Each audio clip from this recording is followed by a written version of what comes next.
Hola, buenas tardes. Espero te encuentres muy bien. Y pues el día de hoy vamos a ver un tema bastante interesante que pues nos debe dejar como pensando mucho en las acciones que el día de hoy estamos permitiendo en nuestra vida o haciendo, y sobre todo las decisiones, nuestros pensamientos, las palabras que, que salen de nuestra boca a partir de que nosotros conocimos a Jesús como nuestro Salvador. Realmente este es un tema bastante interesante. Y pues bueno, como viste ahorita en el eslogan que mandé, pues es el tema de hoy es el Tribunal de Cristo, ¿no? Entonces, pues mucha gente se queda como pensando, bueno, ¿qué es el Tribunal de Cristo? ¿A qué se refiere? ¿No? Es para las personas que no son salvas o para aquellas que ya conocemos a Jesús como nuestro Salvador. Entonces vamos a despejar un poquito todo ese tipo de dudas. Pero bueno, antes de comenzar, pues vamos a hacer una oración para que Dios nos guíe en este estudio. Amado Dios, gracias Señor por este tiempo, gracias por la oportunidad que tú nos das de poder estar aquí, Señor. Gracias por este estudio, Dios, te pido por favor para que seas tú el que hable a nuestros corazones, a nuestras vidas, Señor, pero sobre todo, Padre, pues que tú, eh, pues nuestros oídos, hagas que nuestros oídos estén totalmente abiertos, Señor, a tus palabras, a tu enseñanza, a los versículos que vamos a leer el día de hoy, y que nuestro corazón esté totalmente abierto y dispuesto para poder entender tu palabra y podamos estar decidiendo pues vivir para ti y obedeciéndote en cada área de nuestra vida. Por favor, te pedimos que tú guíes este estudio, Señor, que seas tú el que habla a nosotros, y pues todo eso te lo pedimos en el nombre de Jesús. Amén. Bueno, como te comentaba, hoy vamos a ver el estudio del Tribunal de Cristo, y antes de empezar quisiera leerte unos versículos que están en Primera de Corintios, capítulo 3, versículo del 10 al 15. Te recuerdo por favor que tengas a la mano una Biblia. Sé que pues constantemente te comentamos esto, pero es muy importante para que tú misma o mismo vayas leyendo junto conmigo estos pasajes, estos versículos, para que te des cuenta que pues esto es directamente sacado de la Biblia. No es algo como que venga como de mí o que yo lo esté inventando, sino realmente es directo de la palabra de Dios. Entonces, pues ahorita vamos a leer 1 Corintios capítulo 3, versículo del 10 al 15. Yo lo voy a leer y dice: conforme a la gracia de Dios que me ha sido dada, yo, como perito arquitecto, puse el fundamento y otro edifica encima, pero cada uno mire sobre cómo edifica. Porque nadie puede poner otro fundamento que el que está puesto, el cual es Jesucristo. Y si sobre este fundamento alguno edificare oro, plata, piedras preciosas, madera, heno, hojarasca, la obra de cada uno será manifiesta, porque el día la declarará, pues por el fuego será revelada, y la obra de cada uno cual sea, el fuego la probará. Si permaneciere la obra de alguno que sobreedificó, recibirá recompensa. Si la obra de alguno que se quemare, él sufrirá pérdida, si bien él mismo será salvo, aunque así como por fuego. ¿Ok? Aquí lo que este pasaje pues nos está hablando es que dice: conforme a la gracia de Dios que me ha sido dada. ¿Ok? Tú y yo, desde que conocimos a Jesús como nuestro Salvador, que tomamos la decisión de reconocerle como nuestro Salvador, y su gracia infinita nos alcanzó, nos perdonó y nos hizo hijos suyos, eh, pues aquí por eso Pablo dice: la gracia que nos ha sido dada. Esto solamente es específicamente para aquellos que ya somos salvos.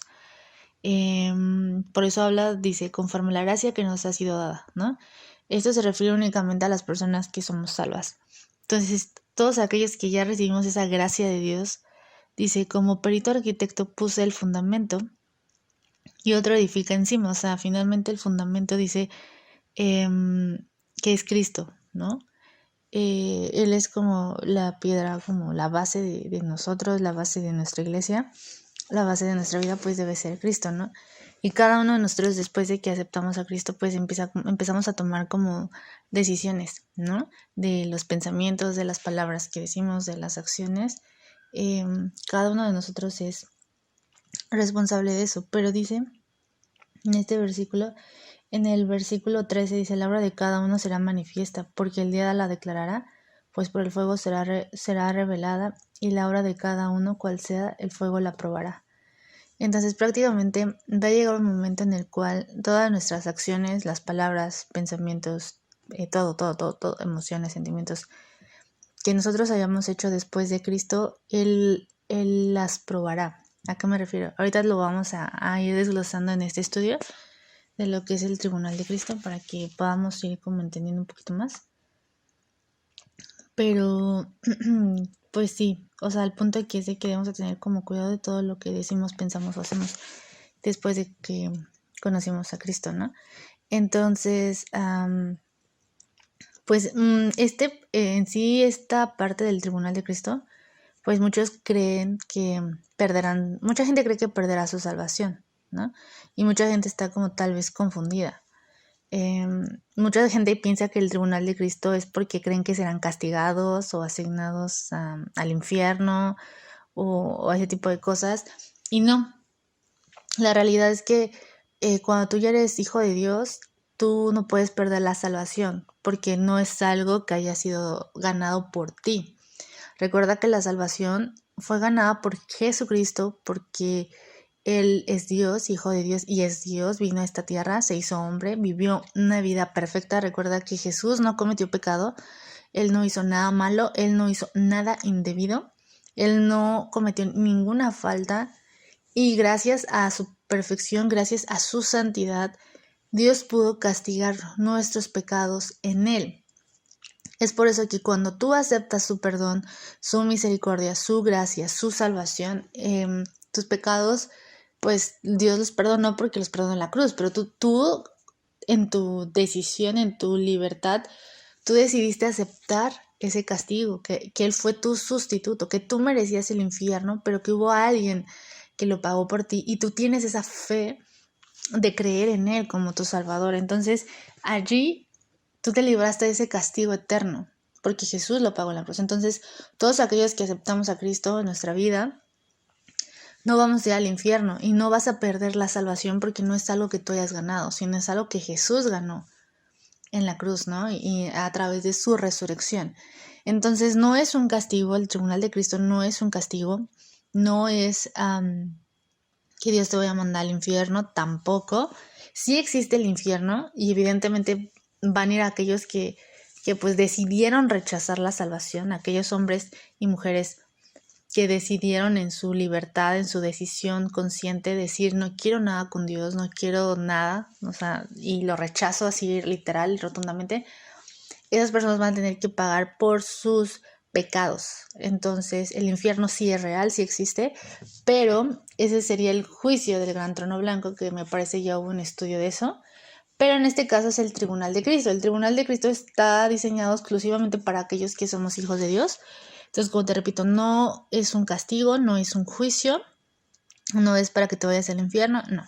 Eso sí, ya, que quede como bastante, entendido, ¿no? Este punto.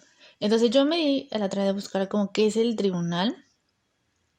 Y dice que, pues cuando escuchamos la palabra tribunal, de inmediato viene a la mente un lugar de juicio y castigo por haber cometido algo ilícito. Y casi siempre pensamos en forma negativa, ¿no? Así como una condena y así.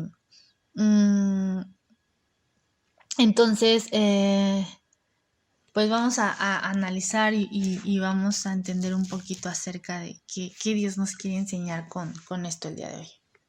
Y fíjate que Pablo, el apóstol Pablo, si tú lees como las cartas que él enviaba a los Corintios, a los Efesios, a los Gálatas, te puedes dar cuenta cómo Pablo siempre asoció la idea de la vida cristiana, de la vida en Cristo que tú y yo conocemos ahora que somos salvos, y del servicio a Dios. El servicio es lo que tú le puedes ofrecer a Dios.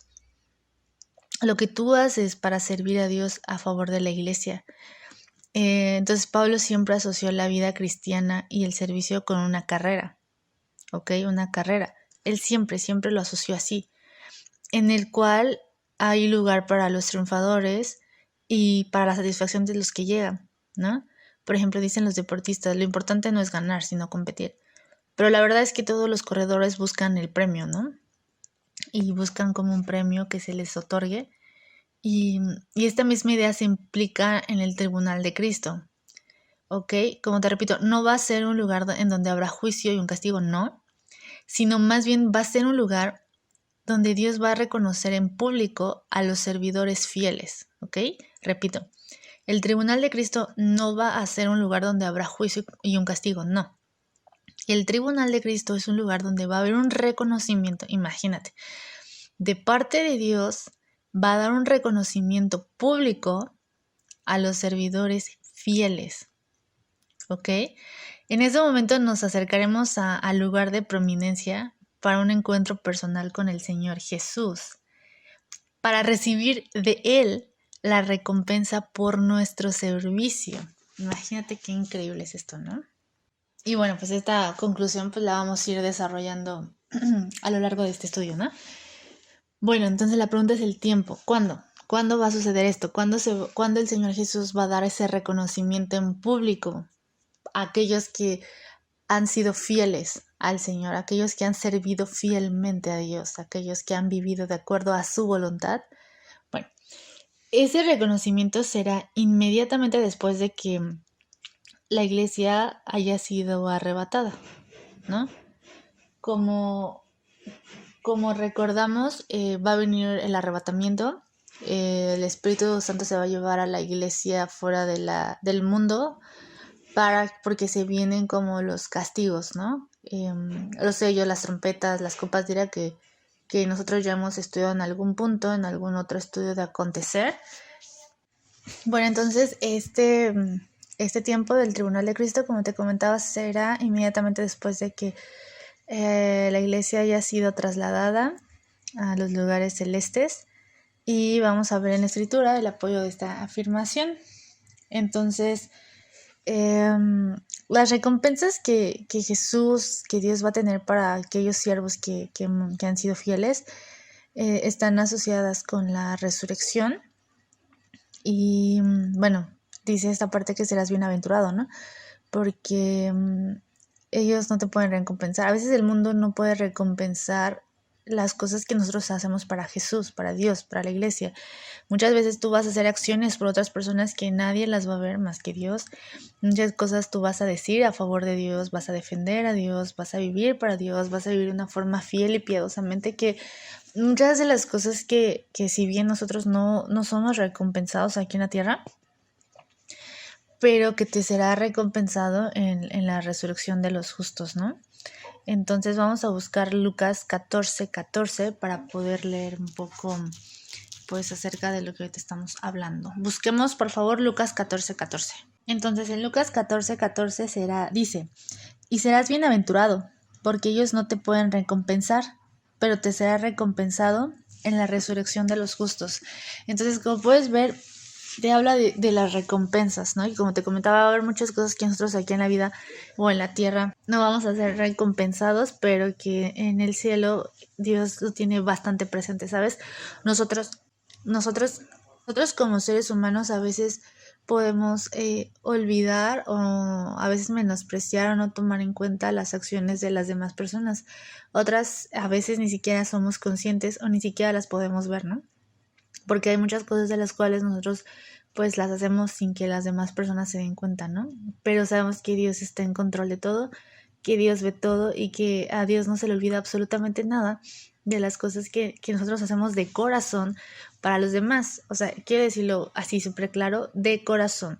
Muchas veces hay gente, espero eso no te esté pasando a ti, pero que hacen las cosas para ser vistas por los hombres, para que la gente los alardee y diga, ay, wow, esta persona es súper piadosa, es súper buena, o de verdad, hay gente que de verdad ha tocado, y es muy triste, ha habido ocasiones que hasta hay jóvenes, o en este caso hablando de hombres y mujeres, que hacen cosas para llamar la atención de algún hombre o decir, ay, mire, para que vean que esta persona vea que yo soy buena persona y pueda ver que yo soy como un buen partido para él o para ella. Evidentemente eso Dios lo sabe y obviamente eso Dios también lo va a sacar a la luz ese día. Entonces, todo lo que hagas que no sea en esta vida por agradar al hombre, sino que sea todo para agradar a Dios, a Jesús, que lo hagas honestamente, todo lo que hagas que sea para Jesús.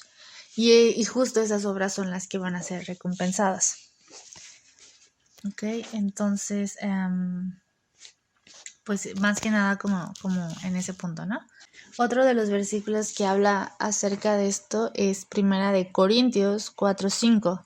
Repito, Primero de Corintios 4:5 dice, así que no juzguéis nada antes de tiempo, hasta que venga el Señor, el cual aclarará también lo oculto de las tinieblas y manifestará las intenciones de los corazones, y entonces cada uno recibirá su alabanza de Dios. Entonces dice, no es el tiempo de que nosotros juzguemos nada de nadie, porque finalmente Dios es el que dice, va a venir el Señor, o sea, en el tiempo del Señor, cuando estemos en el cielo con Él, el cual aclarará también lo oculto de las tinieblas, ¿no? Todas las cosas que a partir de que aceptamos a Cristo hagamos, Dios las va a poner en manifiesto ese día. Todos, tanto las cosas buenas como las malas, Dios las va a sacar a la luz en ese momento. Es como decir, mira, todo esto es lo que tú hiciste después de que yo te di la salvación, ¿sabes? Después de que yo otorgué mi perdón, mi misericordia, a partir de ahí es todo lo que tú hiciste. Entonces, pues va a sacar todo lo oculto, ¿sabes? Todas las intenciones. Y ahí es donde todo mundo, y nosotros nos vamos a dar cuenta realmente qué clase de personas son o somos, ¿no? Por eso es muy importante siempre que tú y yo tengamos en cuenta esto, ¿sabes? ¿Por qué? Porque no podemos hacer las cosas, porque nosotros ya andamos en luz y sabemos que la luz es Jesús. Nosotros andamos en luz y no podemos estar haciendo las obras o las cosas de las tinieblas, ¿sabes? Entonces, porque dice que van a ser manifiestas las intenciones de los corazones, todo lo que hemos hecho, todo lo que hemos pensado, va a llegar a un punto en que Dios lo va a hacer manifiesto. Y dice, entonces cada uno recibirá su alabanza de Dios de acuerdo a lo que realmente nosotros pues vayamos haciendo, ¿no? Y bueno, también me encantaría que leyéramos, por favor, Apocalipsis 22:12. Habla un poco más acerca de esto. Y bueno, aquí en Apocalipsis 22:12 dice, he aquí, dice, yo vengo pronto y mi galardón conmigo para recompensar a cada uno según sea su obra. Entonces aquí dice Jesús, yo vengo pronto y mi galardón conmigo. O sea, realmente van a haber galardones, realmente van a haber premiaciones, va a haber recompensas para aquellos que somos salvos. Repito, no es para todas las personas. Yo, ves que te comenté que es para aquellos que recibimos a Cristo en nuestro corazón y que Dios va a poner en manifiesto las obras que nosotros hicimos aquí en la tierra, cada pensamiento, cada palabra. Y dice Jesús, va a recompensar a cada uno según lo que nosotros hayamos hecho. Entonces, podemos decir que el tribunal de Cristo lo encontramos entre el arrebatamiento y su segunda venida, ¿no? Después de la tribulación. Recuerda que la tribulación dura 7 años. Y entonces puede ser la pregunta, ¿en qué momento de esos 7 años, no? La respuesta, pues, obviamente es sencilla. Inmediatamente después del arrebatamiento, para adornar y vestir a la novia y preparándola, en este caso la novia somos nosotros, la iglesia, para prepararla para el encuentro con el esposo, que es Jesús. Recuerda que ya vimos las bodas del Cordero. Si no las has escuchado, te recomiendo por favor que lo vuelvas a hacer o que lo hagas si no lo has hecho. Y si no lo tienes ese estudio, por favor mándame un mensaje para que entiendas un poquito acerca de qué son las bodas del Cordero. Es algo que realmente va a pasar en el cielo de nosotros, la iglesia con Jesús. Entonces hace referencia a esto, para prepararnos a nosotros para ingresar a esas bodas con el encuentro con Jesús. Pues no puede haber comunión íntima más que con una limpieza absoluta, ¿no? Y pura de las buenas obras de la iglesia. Entonces, para podernos como ataviar, ¿no? Como una novia que se prepara para el día más bien para el momento, ¿no? Que le empiezan a peinar, a poner el vestido, a poner los aretes, maquillarla, peinarla. Dios nos tiene que preparar a nosotros, nos tiene que limpiar para poder entrar absolutamente limpios para esa boda. Y una de las cosas que Dios va a utilizar para limpiar a la iglesia, por último, es el tribunal de Cristo. Entonces es por eso que necesitamos como pasar por ese ese tribunal, ¿no? Donde Dios va a poner en manifiesto todo lo que nosotros hayamos hecho y pensado y dicho en este tiempo, ¿no? Entonces vamos a pasar a otro versículo que habla acerca del tribunal de Cristo, que es en 2 Corintios 5:10. Repito, 2 Corintios capítulo 5 versículo 10, y dice: porque es necesario que todos nosotros comparezcamos ante el tribunal de Cristo para que cada uno reciba según lo que haya hecho mientras estaba en el cuerpo, sea bueno o sea malo. ¿Ok? Lo voy a volver a leer. Porque es necesario que todos nosotros comparezcamos ante el tribunal de Cristo para que cada uno reciba según lo que haya hecho mientras estaba en el cuerpo, o sea, en la iglesia, ¿no? Entonces aquí podemos ver que se referencia a aquellos que ya somos salvos, que estaban en el cuerpo, sea bueno o sea malo, ¿no? Donde aquí podemos ver que el tribunal de Cristo es un acto soberano de Cristo sobre su propia iglesia en particular, ¿no? A cada uno de los creyentes. Recordamos que aquí no hay un rechazamiento de la iglesia, puesto que el propósito del encuentro es precisamente para la boda, ¿no? Y la manifestación de su obra con ella. Entonces, la palabra que se traduce como comparecer, ¿no? Porque finalmente esta palabra viene aquí en este versículo, en 2 Corintios 5:10, dice: porque es necesario que todos comparezcamos ante el tribunal de Cristo. ¿Qué es comparecer? Se podría mejor como traducir como ser puestos de manifiesto, o sea, de manera que este versículo se lea: porque es necesario que todos nosotros seamos puestos de manifiesto, ¿no? Esto revela que el propósito del tribunal es sacar a la luz lo que había permanecido oculto hasta ese momento. O sea, a partir de que tú aceptas a Jesús en tu corazón, en tu vida como tu Salvador, hasta el momento en que Dios nos va a llamar a la presencia, ya sea a través del arrebatamiento o pasando por la muerte, ¿ok? El propósito de este tribunal es sacar a la luz lo que ha permanecido oculto hasta ese momento, ¿no? Como el carácter, las motivaciones esenciales de cada individuo, o sea, cada uno de nosotros. Ahora bien, este es un examen, ¿no? O sea, lo podemos asimilar o asemejar a un examen individual y personal con Cristo. Pues en los textos que hasta ahorita hemos analizado de la escritura, o sea, de la Biblia, no se revela, pues más bien, o sea, se revela que va a ser algo que Dios va a hacer, ¿no? Va a revelar las acciones justas de la iglesia producidas y efectuadas por Cristo, ¿no? Las obras individuales del creyente van a ser examinadas por la revelación global de las vestiduras de la iglesia.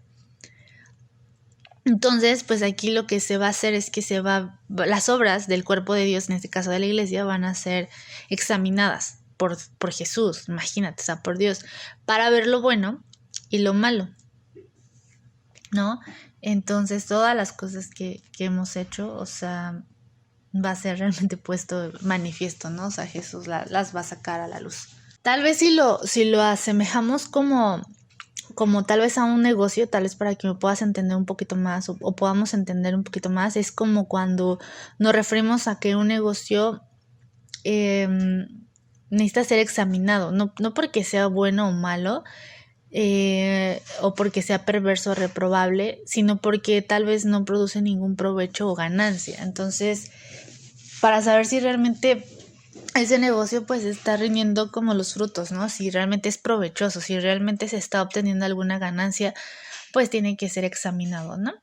Entonces, ¿te acuerdas de la parábola de las 10 minas? Donde el siervo pues fue malo porque no produjo ninguna ganancia para su amo. En este sentido es lo que se efectuará el examen hacia nosotros. Todas nuestras acciones, desde que aceptamos a Cristo, se esperan que produzca un fruto. Ok, vuelvo a repetir. Todas las acciones que nosotros hagamos desde que aceptamos a Cristo, se espera que se produzca un fruto. ¿Ok? De no ser así, o sea, de no ser así, que en tu vida haya fruto, que tú estés dando fruto, entonces esas acciones son inútiles.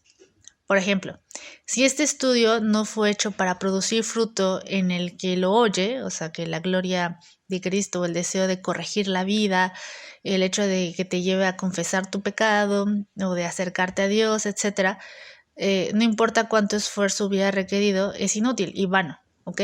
Si realmente la palabra de Dios no trae una transformación en tu vida, o en nuestra vida, ¿no? Como te comentaba, nuestra vida no le da la gloria a Dios, no hay un deseo en ti por corregir las cosas que están mal en tu vida, no hay un deseo de decir, no, tengo que confesar mi pecado, tengo que confesar las acciones que yo no he hecho, que yo no he obedecido, que yo no he seguido a Dios, ¿no? Si todas las cosas desde que aceptaste a Cristo no te ha llevado realmente a acercarte a Dios, entonces realmente dice la Biblia que todo eso es inútil y vano. Y vaya, no lo digo yo, o sea, lo dice la Biblia. Entonces, la pregunta sería como, ¿qué fruto para Cristo produce tu asistencia a la iglesia o a los estudios o tu lectura o tu memorización bíblica, ¿no? Realmente debe haber un cambio en tu vida, ¿sabes? De esos frutos habla Jesús en la Biblia, o sea, realmente que hay una transformación en ti, un deseo de confesar tu pecado, un deseo de vivir en santidad, un deseo de acercarte más a Dios, un deseo de conocerle más. Entonces, pues prácticamente es como en ese punto. Ahora te quiero leer esta parte de 1 Corintios 9:24. Dice, ¿no sabéis que los que corren en el estadio, todos a la verdad corren, pero uno solo se lleva el premio? Corred de tal manera que lo obtengáis. Todo aquel que lucha, de todo se abstiene. Ellos, a la verdad, para recibir una corona corruptible, pero nosotros una incorruptible. Así que yo de esta manera corro, no como la aventura, de esta manera peleo, no como quien golpea al aire, sino que golpeo mi cuerpo y lo pongo en servidumbre. No sé que habiendo sido heraldo, para otro yo mismo venga a ser eliminado. O sea, prácticamente lo que aquí estamos leyendo de que Pablo decía, como te decía al principio, Pablo asemeja la vida cristiana y el servicio a Dios con una carrera, ¿no? La Biblia nos da la idea de que nuestra vida es una carrera y la compara en muchas ocasiones, como te decía, como una carrera, ¿no? De igual manera nuestro mundo en el cual habitamos nos hace pensar que todo en él es competencia, ¿no? Y pues Dios a través de su palabra en Corintios y por medio de Pablo nos habla acerca de un premio que debemos alcanzar. Porque dice, corred de tal manera que obtengáis el premio. ¿Pero de qué está hablando? ¿No?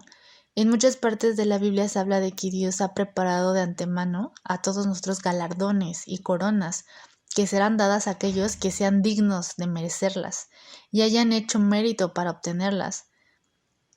Y bueno, más bien la pregunta es, ¿qué estás haciendo hoy para obtener el premio de parte de Dios? ¿No?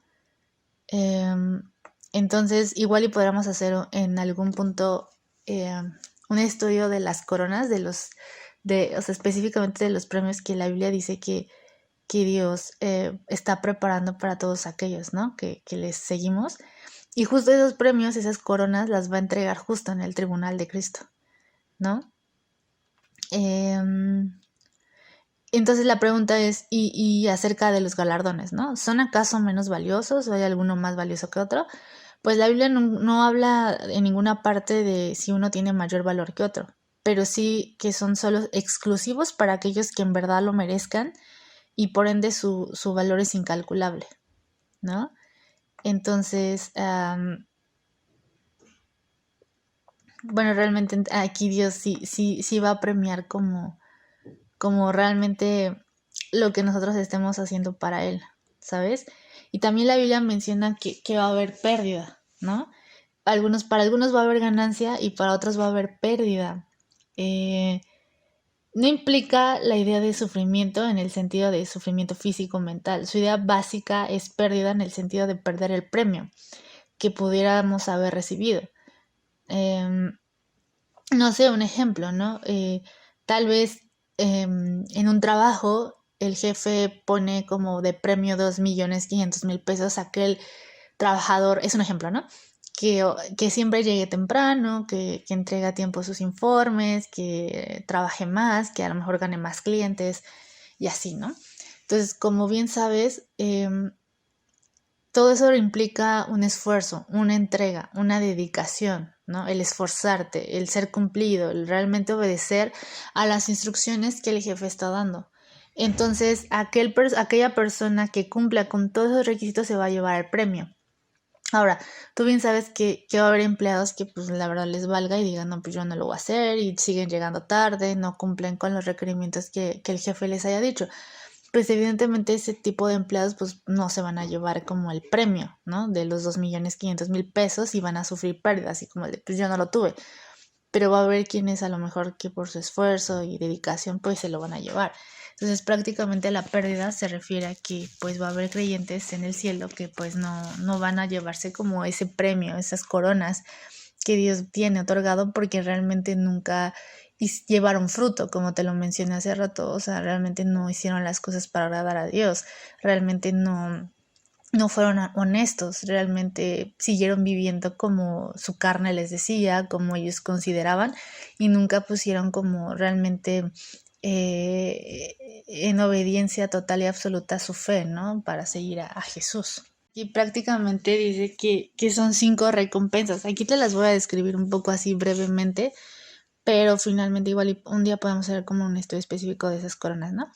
Van a haber 5 coronas. La primera es la corona incorruptible para aquellos que obtengan el dominio del viejo hombre, ¿no? Aquellos que luchan, que se abstienen de las cosas de este mundo, ¿no? Que se abstienen de adorar un ídolo, que se abstienen de vicios, de hacer cosas malas, de estar con muchos novios o muchas novias. O sea, realmente toda aquella persona que se abstiene del pecado se va a llevar esa corona, ¿no? La segunda es la corona del gozo, que son para las ganadores de almas, aquellas personas que se dedican a hablarles de Cristo a las demás personas, que les hablan acerca del Evangelio. Esa corona de gozo va a ser para esas personas. Lo que te recomiendo a ti, por ejemplo, si tú eres chica, que no les hables de Cristo a los hombres. O sea, ese es como un cuidado que Dios nos ha dejado a través de nuestros líderes. Si tú eres mujer, háblale a las mujeres de Cristo. Si es un amigo, pues igual le dale un folletito y así, pero más bien invítalo con otro amigo para que sea un hombre el que le comparte de Cristo, más que nada para cuidarnos y guardarnos, y eso es lo que Dios manda en su palabra. Entonces, si eres mujer, dedícate a ganar las almas de las chicas. Si conoces a chicos que necesitan que alguien les hable de Cristo, pues mejor pídele a algún amigo que lo haga, ¿no? ¿Por qué? Porque a veces, muchas veces se ha dado en la iglesia que lo utilizan como para estarse ligando nada más, y pues realmente el objetivo no se cumple, ¿no? Porque ya hay una como ganancia personal y no realmente honesta para Jesús. Ahora, si tú eres hombre, yo te recomiendo que ganes las almas de los hombres. Que si tienes citas con alguna persona que sea como de tu mismo sexo, al cual le puedas compartir. Y si tienes amigas que necesitan conocer a Jesús, pide a alguna de tus amigas mejor que se contacten entre ellas y que esa persona pues le pueda compartir pues acerca de Jesús, ¿no? Para que no se vaya a dar como malos entendidos.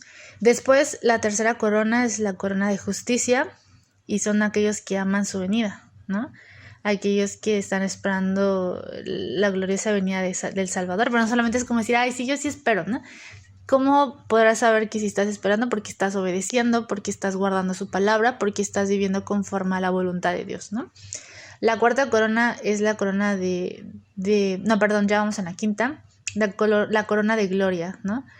Por la disposición de apacentar la grey de Dios.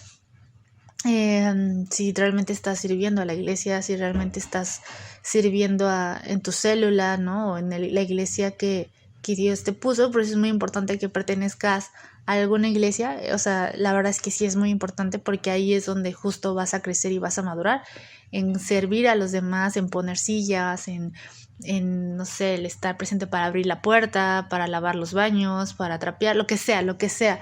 O sea, realmente es muy importante por eso que pertenezcas a una iglesia, para que puedas llevarte esta corona y crezcas y madures. Entonces, todas estas recompensas no van a ser para tu gloria ni para mi gloria de los que la obtienen, sino eso va a ser para la gloria de Dios misma, ya que Él fue el que hizo las obras a través de nuestra vida, ¿no? Nosotros solamente el creyente solamente va a ser el instrumento utilizado por Dios y para que Dios cumpla pues este propósito, ¿no? Entonces,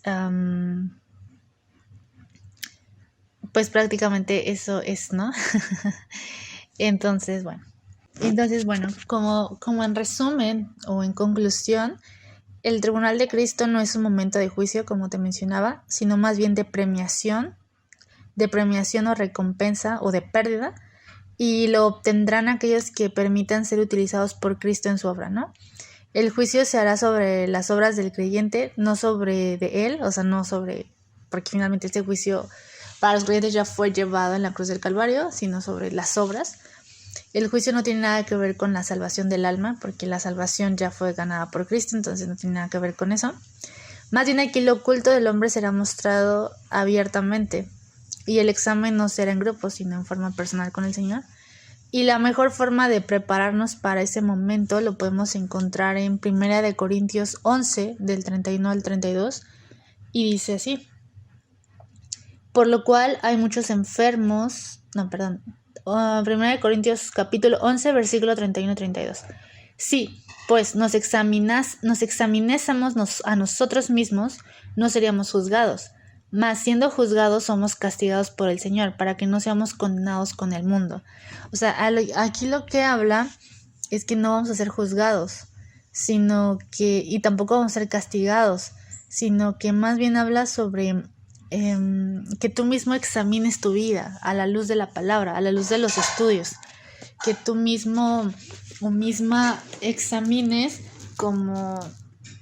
Entonces realmente tú ahí en la profundidad de tu casa pues examina como tu vida, ¿no? O sea, realmente examina qué tanto estás haciendo para Dios honestamente, ¿no? Que realmente qué tanto sí le estás obedeciendo, que tanto realmente estás siguiendo su palabra, qué tanto le estás hablando a otras personas de Cristo, qué tanto lo estás buscando, qué tanto estás anhelando vivir para Él con toda tu vida, si realmente ya te estás congregando en alguna iglesia, que es algo muy importante, y si realmente estás sirviendo en tu iglesia, en tu célula, en donde Dios te haya puesto. O sea, creo que eso es algo bastante importante, ¿no? Si todo lo que estás haciendo lo estás haciendo de corazón para Dios, que tanto estás compartiendo de la palabra de Dios a las demás personas, ¿no?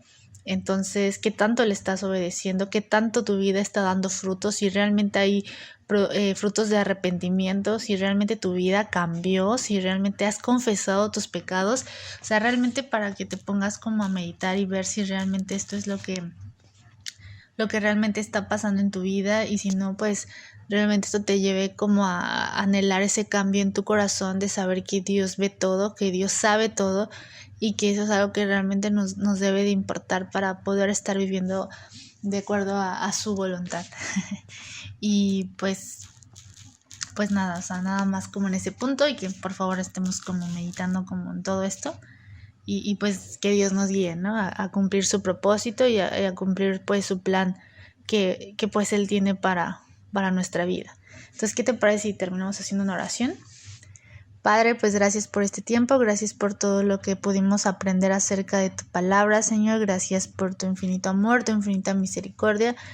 Te pido por favor para que seas tú el que nos guíe, Señor, a vivir de acuerdo a tu voluntad, Señor, que nos lleves a vivir de acuerdo a tus palabras, a tus propósitos, a tus principios, Señor, y pues que seamos honestos, Dios, y que realmente vayamos contigo con un corazón realmente honesto y arrepentido, Señor, y que entendamos que todo lo que hagamos, Señor, finalmente va a ser evaluado por ti, para poder prepararnos para ese gran momento de las bodas del Cordero, Dios. Llévanos a ser honestos, Señor, a ser íntegros en tu palabra, Señor, y pues por favor síguenos transformando y cambiando. Todo esto te lo pedimos en el nombre de Jesús. Amén.